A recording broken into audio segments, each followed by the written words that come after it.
नमस्ते दोस्तों, जोहार। मैं अभिषेक चक्रवर्ती आप सभी का फिर से अपने वीडियो चैनल पर स्वागत करता हूं। दोस्तों, क्लास 12 के आर्ट्स, कॉमर्स और साइंस तीनों स्ट्रीम के स्टूडेंट्स का डिमांड था कि 5 मार्क्स वाले इकोनॉमिक्स का top most VVI important questions बता दीजिए, जो कि बार बार जैक की तरफ से पूछे जाते हैं। तो दोस्तों, आप सभी के डिमांड को पूरा करते हुए अभी मैं लेके आया हूं आप लोगों के लिए 5 मार्क्स वाले top most VVI important questions, जो कि जैक की तरफ से बार बार रिपीट होते रहे। दोस्तों, आप लोग जो है इस वीडियोस को प्लीज शेयर किया कीजिए। किसी कारण से नोटिफिकेशन जो है स्टूडेंट्स के पास नहीं जा पा रहा है, तो आप लोग जो है इतना सपोर्ट कर ही सकते हैं कि अपने सभी दोस्तों के साथ और सभी कॉलेज ग्रुप, स्कूल ग्रुप पे ये शेयर कर दीजिए वीडियो को, ताकि आगे भी स्टूडेंट्स को फायदा मिल सके। तो चलिए दोस्तों, बिना किसी तरीके के वीडियो को स्टार्ट करते हैं। उससे पहले अगर आप लोग चैनल पर नए आए तो चैनल को जरूर सब्सक्राइब कर लीजिएगा, ताकि आगे की वीडियोस की नोटिफिकेशन सबसे पहले आपको मिल पाए। तो दोस्तों, देख सकते हैं आज का top most VVI important question क्या है, जो कि जैक की तरफ से बार बार पूछा जाता है।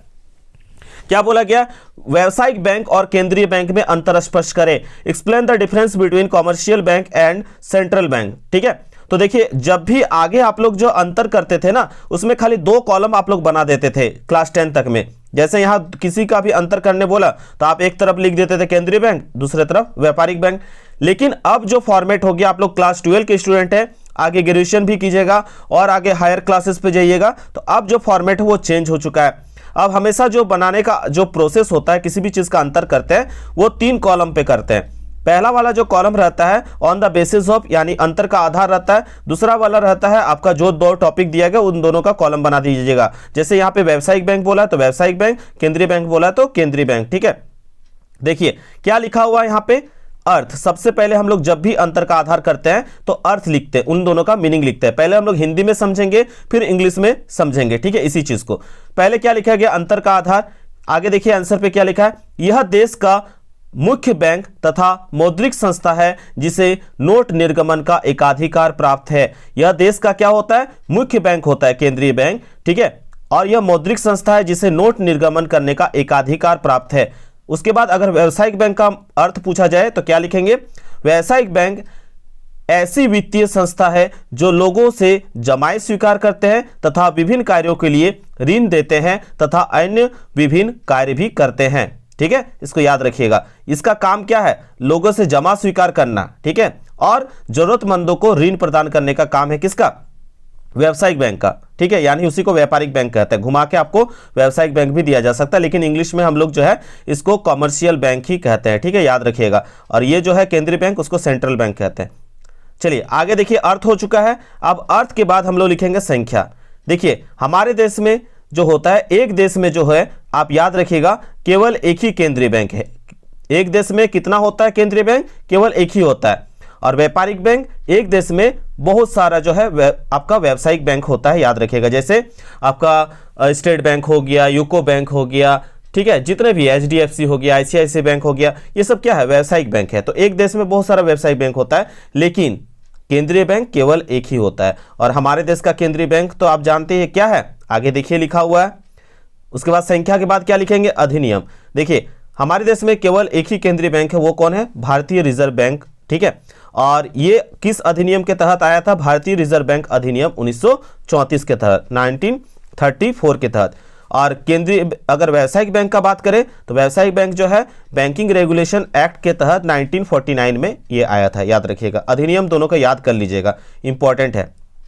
5 मार्क्स का है तो कम से कम 5 से अधिक पॉइंट लिखने का कोशिश कीजिएगा। अधिनियम हो गया, एकदम आसान आसान में आप लोगों के लिए लेके आया हूं। ठीक है, आसानी से आप एक बार देख के समझ लीजिएगा तो याद हो जाएगा। स्वामित्व, स्वामित्व का मतलब होता है ऑनरशिप। इस पर प्रायः किसका स्वामित्व होता है? सरकार की स्वामित्व एवं प्रबंधन होता है। और अगर बात करें व्यावसायिक बैंक, तो ये सरकार अथवा निजी उद्यमियों द्वारा चलाए जाते हैं। जैसे हो गया स्टेट बैंक ऑफ इंडिया, सरकार का है। ठीक है, आपका फिर हो गया बैंक ऑफ इंडिया हो गया। अलग अलग जो बैंक्स है वो सरकार के अंडर भी आता है, जैसे HDFC हो गया, बैंक ऑफ बड़ौदा हो गया, ICICI बैंक हो गया। ये सब क्या है? प्राइवेट उद्यमियों के द्वारा चलाया जाता है। तो इसमें निजी भी हो सकता है और सरकार के द्वारा भी जो है चलाया जा सकता है। ठीक है, लेकिन ये जो होगा आपका केंद्रीय बैंक जो होता है, हमेशा इस पर किसका स्वामित्व होता है? सरकार का। ठीक है, स्वामित्व और प्रबंधन, जितना भी मैनेजमेंट का काम है ऑनरशिप का, वो पूरा सरकार का होता है। और जबकि व्यावसायिक बैंक में सरकार का भी होता है और प्राइवेट कंपनियों का भी होता है, याद रखिएगा। बहुत इंपॉर्टेंट पॉइंट था। चलिए आगे देखते हैं और पॉइंट क्या लिखेंगे। आगे देख सकते हैं पॉइंट नंबर 5 क्या लिखे हैं, केंद्रीय बैंक का उद्देश्य लाभ अर्जन नहीं होता, इसका मुख्य उद्देश्य जो है लाभ कमाना नहीं होता, जबकि व्यावसायिक बैंक जो होता है, व्यापारिक बैंक, इसका मुख्य उद्देश्य होता है क्या, लाभ कमाना। कैसे लाभ कमाते हैं ये लोग, जैसे किसी को लोन दिए और उससे जब लोन वापस लेते हैं तो एक फिक्स रेट ऑफ इंटरेस्ट के साथ उससे क्या करते हैं, लोन को वापस लेते हैं, ठीक है। इस तरह से वो लोग का इनकम का सोर्स होता है, किसका, व्यापारिक बैंक का। आगे देख सकते हैं लेन देन कैसे होता है। देखिए लेन देन की अगर जहां तक बात करें तो केंद्रीय बैंक सामान्यतः जो है जनता से लेन देन स्वीकार नहीं करता है, ठीक है, यह जनता से लेन देन स्वीकार करता है नहीं, जबकि व्यापारिक बैंक जो होता है ये जनता से डायरेक्ट कनेक्ट होता है। आप आसपास पे जो बैंक है आप लोग जाते हैं, आप लोग नीचे कमेंट कीजिएगा कि आप लोग में से कितने सारे बच्चे जो है बैंक अकाउंट अभी तक ओपन किए हैं और कितने सारे अभी तक नहीं किए हैं। जरूरी है, ये हमारे जो है लाइफ का एक पार्ट है और अभी से आप लोगों को सेविंग करना सीखना चाहिए, ठीक है। तो यहाँ पे देख सकते हैं कॉमर्स और आर्ट्स के स्टूडेंट हो या साइंस के स्टूडेंट हो, अब आप लोग जो है बैंक अकाउंट ओपन कीजिए, फालतू चीज़ों पे पैसा को खर्च मत कीजिए, जो भी सरकारी फॉर्म निकलेगा उसको भरिए, अपने जो है शौक जो है जिसको आप सोच के रखे उस ड्रीम को पूरा कीजिए। इसलिए जो होता है आप लोग याद रखिएगा, हम लोग जनता कहाँ पे अपना जमा करता है, अपना पैसा को जमा कहाँ करता है, व्यापारिक बैंक पे, ना कि आपका केंद्रीय बैंक पे। तो जनता से सामान्यतः लेन देन कहाँ होता है, व्यापारिक बैंक पे, याद रखिएगा, ठीक है। आगे देखिए नोट निर्गमन। नोट इशू का जो है किसके पास पावर होता है, केंद्रीय बैंक को नोट निर्गमन का एकाधिकार प्राप्त है, जबकि व्यावसायिक बैंक को जो है नोट निर्गमन का अधिकार नहीं है, ये नोट इशू नहीं कर सकता है, जबकि केंद्रीय बैंक क्या कर सकता है, नोट इशू कर सकता है। चलिए आगे देखिए क्या लिखा हुआ है, साख। केंद्रीय बैंक जो है साख पर नियंत्रण करता है, जो आपका क्रेडिट होता है उस पर कंट्रोल करता है, और जबकि व्यावसायिक बैंक जो है साख का क्या करता है, सृजन करता है, ठीक है। इस चीज को याद रखिएगा। आप लोग नीचे बताइएगा कि नॉर्मली जो है 1 रुपये से जो अधिक वाला नोट है, 1 रुपया से अधिक वाला नोट पे किसका हस्ताक्षर होता है, नीचे कमेंट कीजिएगा। और 1 रुपया वाला नोट पे किसका हस्ताक्षर होता है, नीचे कमेंट करके बताइएगा। देखते हैं कितने सारे बच्चे इसका करेक्ट आंसर देते हैं। यहां तक हिंदी में क्लियर हो गया, वही चीज इंग्लिश पे लिखा हुआ है, यहाँ पे देख सकते हैं।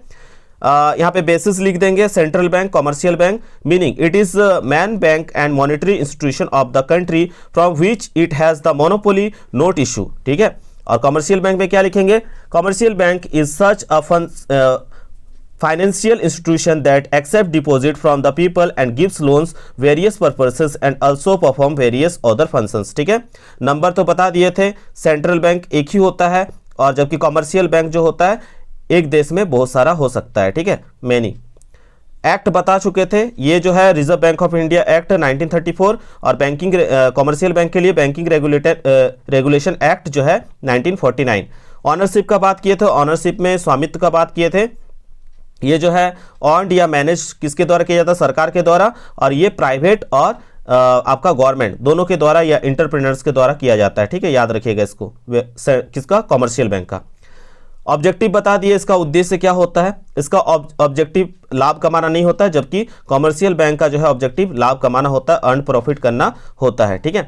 ट्रांजैक्शन बता दिए, ये सामान्यतः जनता पब्लिक से जो है ट्रांजैक्शन नहीं करती है, जबकि अगर बात करें किसका, कॉमर्शियल बैंक का, ये अधिकतर जो है किससे, सामान्य जो है जनरल पब्लिक से जो है ये डील्स करती है, ट्रांजैक्शंस करवाती है, ठीक है, करती भी है और करवाती है।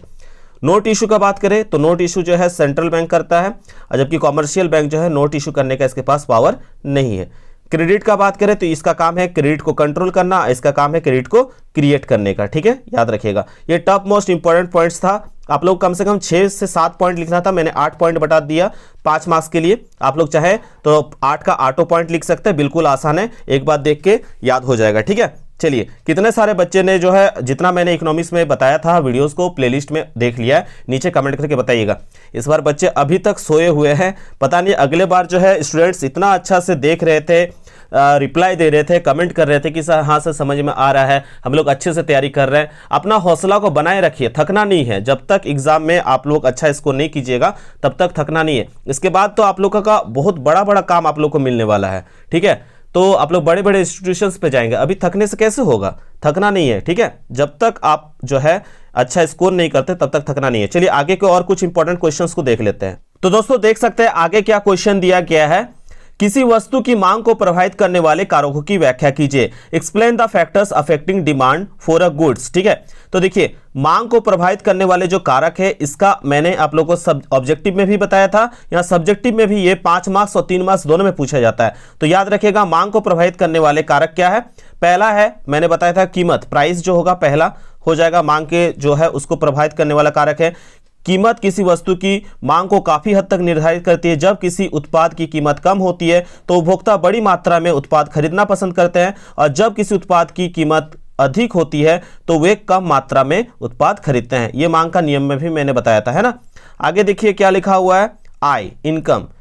तो आय भी जो है काफी ज्यादा मांग को प्रभावित करता है। उपभोक्ता की क्रय शक्ति, आय जितना अधिक होगा वो क्रय शक्ति आपका उतना ज्यादा, परचेजिंग पावर उतना अच्छा होगा। तो उपभोक्ता की आय शक्ति जो है, उपभोक्ता की आय क्रय शक्ति का निर्णय करती है, जो बदले में उत्पाद की मांग को प्रभावित करती है। आय में वृद्धि से वस्तु की मांग जो है उसमें वृद्धि होती है, और आय में गिरावट से अगर किसी का इनकम कम हो जाएगा तो मांग भी क्या होगा, कम होगा। आपने देखा कोरोना के समय में लोग जो है, लोगों का काम छूटने लगा, लोग घर की ओर वापस आने लगे, तो लोगों का इनकम कम हो गया, जिसके वजह से लोगों का जो खरीदने का क्षमता था वो खत्म हो गया। अगर लोग उस सामान को खरीद नहीं पाएगा तो कंपनी चलेगा, कंपनी नहीं चल पाएगा, तो कंपनी नहीं चल पाएगा तो उससे क्या होगा, मांग कम हो जाएगा। यानी लोगों के पास इनकम रहेगा तभी ना वो मार्केट पे सामान खरीदेंगे। तो काफी ज्यादा जो है इनकम इफेक्ट करता है मांग को। ठीक है, अगला पॉइंट मैंने बताया था स्थानापन्न वस्तुएं। ठीक है, सब्स्टिट्यूट गुड्स के बारे में। यदि एक स्थानापन्न वस्तु की कीमत कम कीमत पर उपलब्ध है तो लोग महंगी वस्तु की तुलना में सस्ती वस्तु की मांग करेंगे। उदाहरण के लिए यदि चीनी की कीमत बढ़ती है तो लोग किसकी मांग करते हैं, गुड़ की। ठीक है, आप लोग देखते हैं नॉर्मली अगर टमाटर का चटनी बनाना रहता है तो टमाटर का चटनी अगर बनाना रहेगा तो लोग क्या, चीनी का अधिकतर इस्तेमाल करते हैं। लेकिन जैसे चीनी का काफ़ी ज़्यादा रेट बढ़ता है तो लोग उस पर क्या डालना स्टार्ट कर देते हैं, मिठास के लिए गुड़ डालना स्टार्ट करते हैं। ठीक है, मिठास चीनी भी देगा, मिठास गुड़ भी देगा। लेकिन अगर ऐसा सिचुएशन आए तो लोग जो है चीनी का कीमत बढ़ जाएगा तो लोग किसका इस्तेमाल करने लगेंगे, गुड़ का। ठीक है, आगे देखिए क्या दिया हुआ है, पूरक वस्तुएं। अब पूरक वस्तु की कीमत, स्थानापन्न वस्तु पता चल चुका है क्या, सब्स्टिट्यूट गुड्स। अब पूरक वस्तु की कीमत देखिए, एक वस्तु की कीमत में परिवर्तन से अन्य वस्तु की मांग भी प्रभावित करेगा। जैसे अगर आप क्या किए, पेट्रोल का दाम दिन ब दिन बढ़ाते जा रहे हैं। ठीक है, तो लोग जो सोच के रखे थे ना कि हम अभी बाइक लेंगे, अब तो क्या सोचेंगे कि बाइक लेंगे, तो बाइक लेकर अगर हम जा रहे हैं तो मेरा वो सोच रहे थे कि हम वो दूरी को हम 100 रुपया में कंप्लीट कर लेंगे। लेकिन उसका भाड़ा जैसे नॉर्मली मान लीजिए 120 रुपया लगता था कहीं जाने के लिए, तो बाइक लेगा, पेट्रोल से उसका 100 रुपया में वो काम निकलेगा बाइक से। लेकिन अगर पेट्रोल का दाम वही 140 पड़ जाए तो वो क्या सोचेगा कि हम अगर भाड़ा से जा रहे थे तो वही मेरे लिए किफ़ायती था, हम पैसा लगा क्यों बाइक खरीदे, ऊपर से पेट्रोलो महंगा है। तो इसलिए उसका जो है क्या हो जाएगा, अगर पेट्रोल का कीमत बढ़ेगा ना तो जो कार का डिमांड होगा, मांग होगा, वो क्या हो जाएगा, कम हो जाएगा। इस चीज को भी याद रखिएगा। ठीक है, तो अगर ईंधन की कीमत बढ़ती है तो कारों की मांग क्या हो जाएगा, गिर जाएगी। याद रखिएगा, तो पूरक वस्तु इसको कहते हैं। ठीक है, आगे देखिए क्या लिखा हुआ है, उत्पाद की प्रकृति। यदि किसी वस्तु की आवश्यकता है और इसका उपयोग अपरिहार्य है तो इसकी मांग जो है समान मूल्य के बावजूद बनी रहेगी। उदाहरण के लिए जो है रक्तचाप को नियंत्रित करने की दवा। ठीक है, तो देखिए कुछ कुछ जो है उत्पाद की प्रकृति पर भी ये चीज डिपेंड करता है, उसका मांग का जो है समान मूल्य जो होगा बना रहेगा, क्योंकि वो जरूरी चीज है। ठीक है, याद रखिएगा।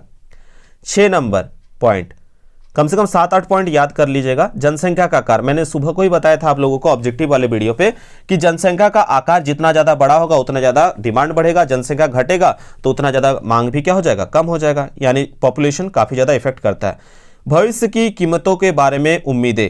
अगर उपभोक्ता भविष्य की कीमत में गिरावट की उम्मीद करता है तो वह मौजूदा जो है कीमत पर कम जो है खरीदेगा। आपको मालूम है जब भी लोकसभा या विधान कहीं भी अगर याद रखिएगा बजट जैसे पास होता है तो लोगों को पता चल जाता है कि बजट अभी आया, दैट मीन्स अगर यहाँ पे इंपोर्ट ड्यूटी एक्सपोर्ट ड्यूटी कम बेसी करने का बात चल रहा है तो उसको पता चल जाएगा कि अभी जो है मोबाइल फ़ोन का दाम और कम हो सकता है। अभी मान लीजिए कोई मोबाइल फ़ोन खरीदने का सोच के रखा था और उसको पता चल गया कि सरकार ने बजट लाया कि अगर कोई भी विदेशी सामान यहाँ पे आता है तो उसको टैक्स को कम किया जा रहा है। तो टैक्स का कम होने का मतलब क्या है कि जो बाहर से फॉरेन कंट्री से जो मोबाइल आ रहा है वो क्या हो जाएगा, उसका रेट डाउन होगा, तो लोग क्या करेगा और थोड़ा सा वेट करेगा, ठीक है। भविष्य में कीमत क्या हो सकता है, कम हो सकता है, तो उस मोबाइल को हम क्या करेंगे, बाद में खरीदेंगे, ठीक है। ये भी चीज़ है। तो भविष्य की कीमत के उम्मीद को सोचकर भी लोग जो है क्या करते हैं, मांग कम करते हैं।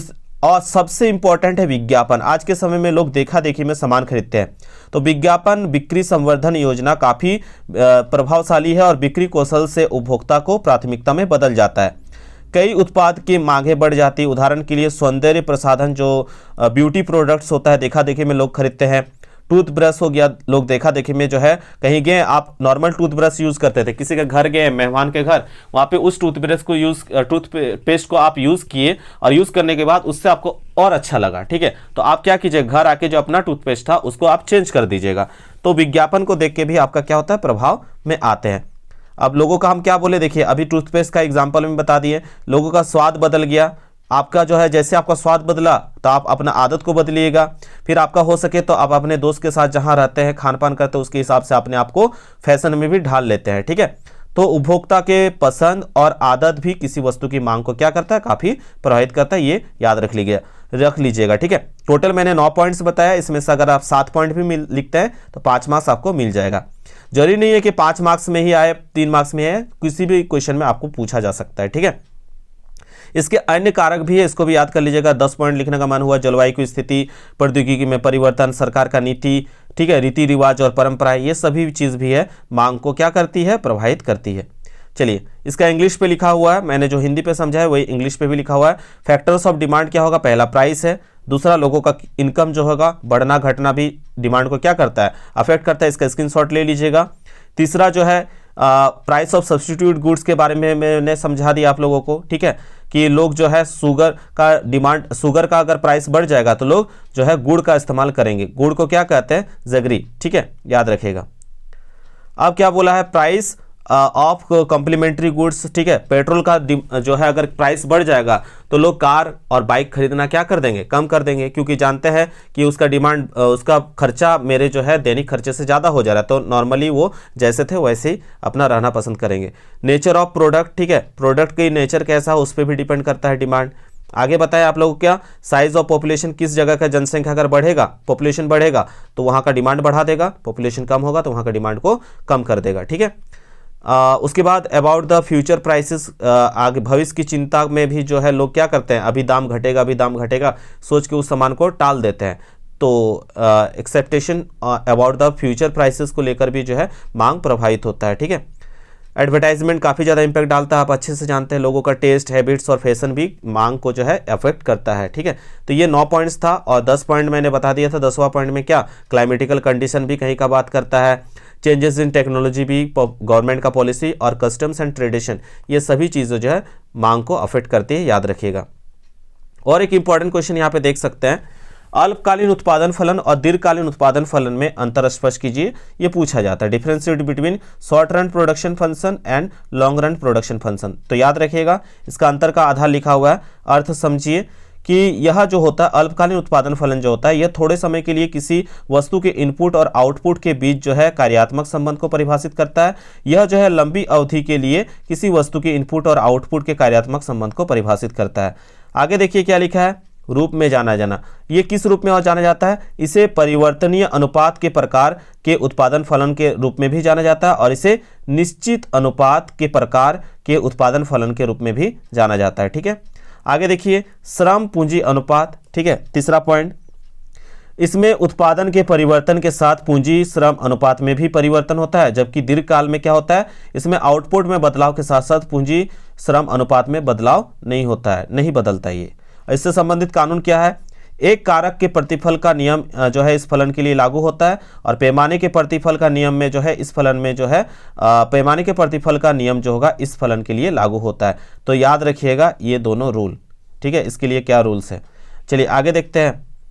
वक्र यानी कर्व का बात किया, तो अल्पकालीन उत्पादन फलन का वक्र जो है क्षैतिज अक्ष के समांतर होता है, जबकि दीर्घकालीन जो होता है इस लंबे समय तक चलने वाले उत्पादन फलन का वक्र ऊपर की और जो है ढाल वाला होता है, याद रखिएगा। निश्चित और परिवर्तनीय कारक, समय काफ़ी कम है इसलिए जो है ज़्यादा डिटेल पर नहीं जा रहे, कम समय में ज़्यादा क्वेश्चन कराने की कोशिश कर रहे हैं। निश्चित समय और परिवर्तनीय कारक क्या होगा, यह पूंजी को जो है यह पूंजी यहाँ पे होगा, याद रखिएगा, स्पेलिंग मिस्टेक हुआ। ये पूंजी को स्थिर कारक और श्रम को परिवर्तनशील कारक मानता है, ठीक है, इसमें माना जाता है। और यहाँ पे जो है उत्पादन के सभी कारक को ही परिवर्तनशील माना जाता है। ये टॉप मोस्ट इंपॉर्टेंट क्वेश्चन है, ये पॉइंट्स है, इसको याद कर लीजिएगा। यहाँ पूंजी को स्थिर कारक माना जाता है और श्रम को माना जाता है क्या, परिवर्तनशील है। ये कैपिटल क्या है, कांस्टेंट है, और आपका लेबर जो है वो आपका फ्लैक्चुएट करता है। तो ये होता है किसमें, अल्पकालीन वाला पे। और जबकि दीर्घकालीन वाला पे क्या होगा, उत्पादन के सभी कारक को ये क्या मानता है, परिवर्तनशील मानते हैं, ठीक है, याद रखिएगा। चलिए आगे देखते क्या बोला गया। उत्पादन का पैमाना, अल्पकाल में जो है उत्पादन पैमाने का कोई परिवर्तन नहीं होता, जबकि दीर्घकाल में जो होता है उत्पादन का पैमाना हमेशा आउटपुट में बदलाव के साथ बदलता है। फार्मों का प्रवेश की अगर बात करें, फार्मों का प्रवेश और निकाय की, तो इसमें फार्म के प्रवेश करने और बंद करने के लिए बाधाएं हैं, लेकिन बाहर नहीं निकल सकती है। और इसमें जो है बाजार प्रवेश करने और बाहर निकलने के लिए क्या होता है, स्वतंत्र होता है किसमें, दीर्घकालीन उत्पादन फलन में। याद रखिएगा, ये भी इंपॉर्टेंट पॉइंट था। तो इस तरह से जो है इंग्लिश पे भी लिखा हुआ है, यहाँ पे देख सकते हैं आप लोग, स्क्रीनशॉट ले लीजिएगा। शॉर्ट रन प्रोडक्शन का भी लिखा हुआ है और लॉन्ग रन प्रोडक्शन का मीनिंग, फिर अल्सो नॉन एज लिख दीजिएगा। It is also known as variable proportionate type of production function, और it is also known as fixed proportion type of production function, ठीक है। कैपिटल लेबर रेशियो लिख दीजिएगा उसके बारे में। It is the capital labour ratio changes with the output change in output, और it is capital labour ratio does not change with the change in output, ठीक है। आगे देखिए रिलेटेड लॉ भी लिखा हुआ है, इस लॉ को भी याद कर लीजिएगा। आगे और पॉइंट लिखा हुआ है, अब जो पॉइंट्स आपको अच्छा लगे कुछ पॉइंट्स याद करके जाइएगा, लिख दीजिएगा। कर्व के बारे में, इसका कैसा कर्व रहता है शॉर्ट रन का और लॉन्ग रन का, ये भी बता दिया गया। फिक्स एंड वेरिएबल के बारे में भी बता दिया गया, इसको भी याद कर लीजिएगा, एक बार देख लीजिएगा। स्केल ऑफ प्रोडक्शन को मैंने कहा आप लोग अच्छे से याद कीजिएगा। There is no change in scale of production in the short run, और here the scale of production is always change with the change in output, याद रखिएगा, ठीक है। और ये वाला लाइन भी याद रखिएगा कि कैपिटल एज्यूम जो होता है शॉर्ट वाला पे वो फिक्स फैक्टर होता है, जबकि लेबर जो होता है वो वेरिएबल फैक्टर होता है। और यहाँ पे क्या होता है, factor of production are variable, यहाँ पे ऑल फैक्टर को क्या मान लिया जाता है, वेरिएबल मान लिया जाता है। एंट्री और एग्जिट ऑफ द फार्म, ये भी मैंने बता दिया, इसमें एग्जिट नहीं किया जा सकता, जबकि इसमें जो होता है वो स्वतंत्र होता है, फ्री होता है कि वो चाहे तो एग्जिट भी कर सकता है, किसमें, दीर्घकाल में, ठीक है। आगे देख सकते हो दोस्तों क्या पूछा गया, राष्ट्रीय आय की गणना की उत्पाद विधि का वर्णन कीजिए। देखिए अलग अलग मेथड्स पूछा जा सकता है, उसमें से मैं एक मेथड बता देता हूं जो कि अगर एग्जाम में आए तो आप अच्छे से लिख के आएगा, 5 मार्क्स आपको मिल जाएगा। देखिए उत्पाद विधि यानी प्रोडक्ट मेथड को लेकर क्वेश्चन पूछा गया। तो उत्पाद विधि या मूल्य वृद्धि विधि में एक लेखा वर्ष में एक अर्थव्यवस्था द्वारा उत्पादित अंतिम वस्तुओं और सेवाओं के उत्पादन में प्रत्येक उत्पाद इकाई का अंशदान जोड़कर राष्ट्रीय आय का अनुमान लगाया जाता है, ठीक है। यानी क्या बोला गया, इन द प्रोडक्ट मेथड और value addition method the national income is estimated adding contribution of each producing unit output of final goods and services produce by an economy and accounting year, ठीक है। इसका formula याद रख लीजिएगा, GVA-MP equals to क्या होगा, GDP-MP, याद रखिएगा, ठीक है।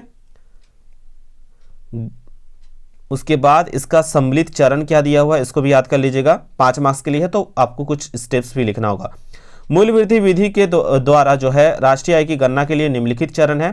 पहला क्या है, उत्पाद उद्यमों की पहचान एवं वर्गीकरण, identification and classification of the producer enterprises. दूसरा है सकल मूल्य वृद्धि का अनुमान लगाना, उसके बाद ग्रॉस वैल्यू एडेड एस्टिमेशन करना, उसके बाद फाइनली आपको मालूम चलेगा क्या, राष्ट्रीय आय का अनुमान, नेशनल इनकम का एस्टिमेशन आप कर पाइएगा। चलिए कठिनाई क्या क्या है ये भी पूछा गया था, इसको भी लिख दीजिएगा। इसको करने में कठिनाई क्या आता है, यदि मध्यवर्ती वस्तुओं एवं सेवाओं के मूल्य में शामिल किया जाए तो दोहरी गणना की इसमें समस्या आ सकती है। If intermediate goods and services are included the problem of double counting will arise, ठीक है। डबल काउंटिंग से रिलेटेड भी क्वेश्चन पूछा जा सकता है, उसको भी एक बार देख लीजिएगा। दोहरी गणना की समस्या से बचने के लिए क्या किया जाता है, अंतिम उत्पाद विधि तथा मूल्य वृद्धि के तहत जो है गणना की जाती है। इसलिए जो है इससे बचने के लिए हम लोग इस पे क्या शामिल करते हैं, ओनली फाइनल प्रोडक्ट को शामिल करते हैं, अंतिम उत्पाद को शामिल करते हैं मूल्य वृद्धि विधि के तहत, ठीक है। ये लाइन जरूर लिखिएगा, the calculation is done under the final product method and the value addition method, avoid the problem of double counting. चलिए इसका मूल फॉर्मूला का देख लीजिए, ये फॉर्मूला आप लोग लिख लीजिएगा अगर पूछा जाए कि उत्पाद विधि के कैसे हम लोग सॉल्व करेंगे, तो सबसे पहले याद रखिएगा जीडीपी एमपी निकालने का जो सूत्र होता है, उत्पाद का अंतिम मूल्य लेते हैं, मैंने अभी बता दिया, वैल्यू ऑफ आउटपुट को लेते हैं और उसमें से क्या हटा देते हैं, मैंने कहा इंटरमीडिएट जो होगा कंजम्पशन वैल्यू को हटा देंगे, मध्यवर्ती लागत को क्या करेंगे, माइनस कर देंगे। ठीक है, तो हमको प्राप्त हो जाएगा क्या, GDP MP, gross domestic product at market price. अब जीडीएमपी के लिए अगर ये दिया रहा है तो अच्छी बात है, अगर ये ना दिया रहे तो हम लोग निकालने का और भी सूत्र है, उसको भी याद कर लीजिएगा। कुल विक्रय प्लस स्टॉक में परिवर्तन से अगर हम मध्यवर्ती उपभोग को माइनस कर देंगे तो भी हमको जीडीपी एमपी मिल जाएगा। यानी सेल्स और चेंज इन स्टॉक से हम माइनस कर देंगे, सेल्स और चेंज इन स्टॉक को जोड़ देंगे और इंटरमीडिएट कंजम्पशन वैल्यू को माइनस कर देंगे तो भी हमको जीडीपी एमपी मिल जाएगा। अब होता है चेंज इन स्टॉक कैसे निकलेगा, ये जो है चेंज इन स्टॉक, तो इसमें देखिए जब भी चेंज इन स्टॉक दिया रहेगा ना तो उसमें आपको अगर ना दिया रहे तो आपके पास क्वेश्चन में दिया रहेगा अंतिम स्टॉक और प्रारंभिक स्टॉक, क्लोजिंग स्टॉक और ओपनिंग स्टॉक तो दिया ही रहेगा क्वेश्चन पे। ठीक है, इसको सॉल्व करके आप आसानी से चेंज इन स्टॉक यानी स्टॉक में परिवर्तन निकाल सकते हैं। अब जब ये निकल जा रहा है आपका जीडीपी एमपी, तो आप निकाल लीजिएगा घरेलू आय यानी एनडीपीएफसी यानी net domestic product at factor cost. इसका फॉर्मूला क्या होता है, आपको इसके लिए जरूरत पड़ेगा जीडीपी एमपी, और जीडीपी एमपी से आपको अगर क्वेश्चन में दिया है डेप्रीशिएशन तो उसको माइनस कर दीजिएगा, और एनआईटी, ठीक है, इसको भी आप माइनस कर दीजिएगा, यानी नेट जो होगा इनडायरेक्ट टैक्स जो होगा उसको माइनस कर दीजिएगा, किससे, जीडीपी एमपी से। तो ये दोनों को आपको जीडीपी एमपी से माइनस कर देना है तो आपको एनडीपीएफसी मिल जाएगा। ठीक है, यहाँ लिख भी दिए हैं, जीडीपी एमपी का मतलब हो गया बाजार मूल्य पर सकल घरेलू उत्पाद, इसका मतलब हुआ, और उसमें से क्या माइनस करेंगे, डेप्रीशिएशन यानी मूल्य ह्रास को, और फिर माइनस करेंगे शुद्ध अप्रत्यक्ष कर नेट इनडायरेक्ट टैक्स को, तो आपको मिल जाएगा एनडीपीएफसी। अब चलिए एनडीपीएफसी मिल चुका है तो उसके बाद निकालिएगा क्या, एनएनपीएफसी। एनएनपीएफसी हो गया आपका, यहाँ पे एनएनपीएफसी निकालने के लिए आपको क्या करना होगा, जो घरेलू आय है उसमें जो है विदेशों से प्राप्त शुद्ध साधन आय को आपको जोड़ना पड़ेगा। नेशनल, देखिए यहाँ लिख दिया हम फॉर्मूला में, नेशनल इनकम आप अगर निकाल रहे भैया तो आपको क्या करना होगा, एनडीपीएफसी और एनएफआईए, इसका मतलब हो गया एनडीपीएफसी निकाल रहा है तो आपको क्या करना होगा, net domestic product at factor cost में जो है आपको क्या जोड़ना पड़ेगा, net factor income from abroad, विदेशों से प्राप्त शुद्ध साधन आय को भी आपको क्या करना पड़ेगा, जोड़ना पड़ेगा। तो इसी तरह से हम लोग क्या निकाल सकते हैं, किसी भी देश का राष्ट्रीय आय नेशनल इनकम को कैलकुलेट कर सकते हैं इस मेथड से। ठीक है, तो चलिए आपका क्लियर हो गया यहाँ पे। अब देखिए आगे क्या पूछा गया है, मुद्रा के किन्हीं 3 कार्यों का उल्लेख करें। इसको मैंने पहले भी समझा है, आप लोग स्क्रीनशॉट ले लीजिएगा। ये जो होता है विनिमय का माध्यम होता है, एक्सचेंज का जो है एक प्रोसेस होता है, पूरा लिखा हुआ, आप लोग जहां तक लिखना चाहते हैं लिख दीजिएगा। ये क्या होता है, दूसरा मूल्य का मापक भी होता है। ठीक है, इसमें इसी के आधार पे जो आप जो होता है किसी वस्तु का कम कीमत देना चाहते हैं तो किसी वस्तु का अधिक कीमत देते हैं। ठीक है, तीसरा पॉइंट आप लिख सकते हैं मूल्य का संचय। ठीक है, इसी के लिए जो है अगर मूल्य रहता है, किसी चीज का वैल्यू होता है तो लोग उसको क्या करते हैं, बचत करना पसंद करते हैं, संचय रखना, रिजर्व करना पसंद करते हैं। ठीक है, तो इसको भी याद कर लीजिएगा।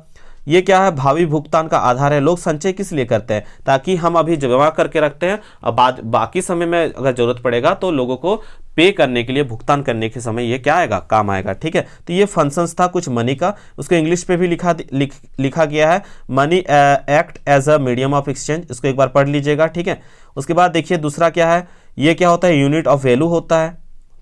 उसके बाद तीसरा पॉइंट याद रख लीजिएगा, ये क्या होता है, standard form of deferred payments का भी एक स्टैंडर्ड फॉर्म होता है।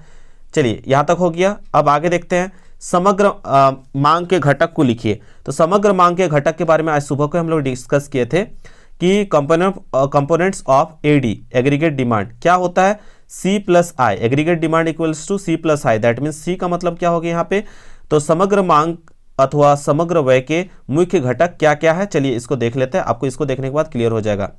पहला होता है गृहस्थ अथवा निजी उपभोग, जिसको हम सी से डिनोट करेंगे। ठीक है, और यहाँ पे आई जो है निजी निवेश मांग है, ये इन्वेस्टमेंट देख रहे हैं। ठीक है, और यहाँ पे आपको देखने को मिल रहा है जी, आगे आपको फॉर्मूला में जी मिलेगा जो क्या बताएगा, वस्तुओं एवं सेवाओं के लिए सरकारी मांग। ठीक है, यहाँ पे जी से इंडिकेट करेंगे इसको। और शुद्ध निर्यात मांग अगर निकालना है तो एक्स से एम का जो वैल्यू होगा उसको माइनस कर दीजिएगा, निकल जाएगा। ठीक है, तो इससे आपका ये फॉर्मूला कैलकुलेट हो जाएगा, इसको लिख दीजिएगा।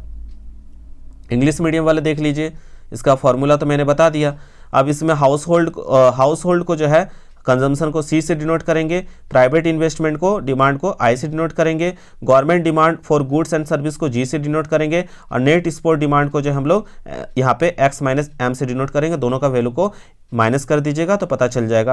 यहाँ पे फॉर्मूला आपको पता चल चुका है, सी एग्रीगेट डिमांड का क्या होता है, सी प्लस आई प्लस जी प्लस एक्स माइनस एम, ठीक है, ये याद रखिएगा, ये भी पूछा जाता है। अब देखिए ऊपर लिखे घटकों के बारे में डिटेल्स यहाँ लिखा गया है, इसको मैंने ऑलरेडी जो है क्लास पे डिस्कस किया होता है, इसको आप लोग स्क्रीनशॉट ले सकते हैं, ठीक है, यहाँ पे इसको लिख लीजिएगा आप लोग, ठीक है। चलिए वस्तु एवं सेवाओं के लिए सरकारी मांग, ठीक है, फिर आगे क्या दिया गया, शुद्ध निर्यात मांग, ठीक है। समय काफ़ी कम है इसलिए जो इंपॉर्टेंट पॉइंट्स है मैं बता दे रहा हूँ, आप लोग फटाफट से इसको कर लीजिएगा, ठीक है। यहाँ पे इंग्लिश पे भी देख सकते दिया हुआ है। आप लोग को अगर दिक्कत होगा तो ये पीडीएफ मैं आप लोगों को इंस्टाग्राम में भेज दूंगा, आप लोग इंस्टाग्राम में मैसेज कीजिएगा या टेलीग्राम ग्रुप को ज्वाइन कर जाइए अभी, ठीक है। तो यहाँ पे ये सारा चीज़ जो है आप लोग नोट करके लिख लीजिए, 5 मार्क्स में काम आएगा, ठीक है, बहुत बार पूछा गया। अब ये क्वेश्चन तो मैंने आप लोग करवाया भी, ठीक है, कल के वीडियो पे। अगर किसी का 0.7 है वैल्यू एमपीसी दिया हुआ है तो आपको मल्टीप्लायर निकालना है, गुणांक निकालना है। तो गुणांक का फॉर्मूला मैंने बताया था, अगर एमपीएस देता तो 1 खाली एमपीएस लिखते हैं, लेकिन यहाँ पे एमपीसी दिया है, मार्जिनल प्रोपेंसिटी टू कंज्यूम दिया है, और मल्टीप्लायर निकालना है तो क्या लिखेंगे, के इक्वल्स टू 1/1 माइनस एमपीसी। तो यहाँ पे 1 का जगह 1, यहाँ भी 1 का जगह 1, एमपीसी का वैल्यू दिया 0.75 तो वहाँ बैठा दिए। 1 से अगर 0.75 माइनस करेंगे तो क्या आएगा, 0.25 आएगा। पॉइंट को हटाइएगा तो ऊपर में 100 जाएगा, 25 का पहाड़ा में 100 के बार में 4 बार में, तो 4 जो होगा इसका करेक्ट आंसर हो जाएगा, ठीक है।